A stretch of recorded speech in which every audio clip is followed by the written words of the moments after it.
రాష్ట్రానికి సుపరిచితమైన నాయకుడు, క్రైస్తవ సమాజానికి, తెలుగు క్రైస్తవ సమాజానికి ఆయన విషయంలో మాకు అనుమానం ఉంది. ఆయన ఎందుకు అనుమానం అంటే రికార్డెడ్ గా యూట్యూబ్ లో ఆయన నాలుగు పోషిస్తానని, ఆయన కళ్ళు పీకేస్తానని ఎవరైతే మాట్లాడిన వీడియోలు ఇప్పటికీ యూట్యూబ్ లో వీడియోలు ఉన్నాయి. భక్తుల మొదలు ఎవరైతే ఉన్నారో నువ్వు ఎలా బతుకుతారో మేము చూస్తారని ఆయన డైరెక్ట్ వార్నింగ్ ఇచ్చాడు. నెల క్రితం కూడా ఆయన ఏమన్నారంటే నాకు ప్రాణ సంకటం ఉంది, నాకు ప్రాణ భయం ఉంది, నాకు ఆయనకి ఏదైతే ఉందో ఆయనకి ఇబ్బంది కలుగుతుందని ఆయన స్వయంగా ఆయన ఫేస్బుక్ ఐడీలో ఆయనే పోస్ట్ చేశారు. అందుకు మేము అనుమానిస్తున్నాం. మాకు డిఎస్పీ గారి నుంచి మాకు కావాల్సింది ఏంటంటే ఈ యొక్క కేసుని యాక్సిడెంట్ కేసుగా కాకుండా అనుమానితమైన ఎఫ్ఐఆర్ గానీ మాకు వేయాలి, ఎంక్వైరీ చేయాలి, సీసీ ఫోటోస్ మాకు చూపించాలి.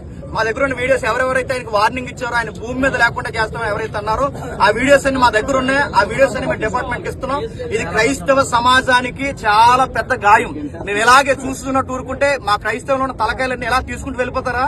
ఇదే చేస్తారా? ఇదే జరిగేదా? అంటే మేము మాట్లాడక మాకు భావప్రకటన లేదా? మా సబ్జెక్ట్ మేము మాట్లాడినందుకు ఇంత వార్నింగ్లు ఇచ్చి ఈరోజు మనుషులు లేకుండా చేస్తారా? ఇది మాకు అనుమానం. మా అనుమానాలు తీరాలి. దీనికి డిపార్ట్మెంటే న్యాయం చేయాలి.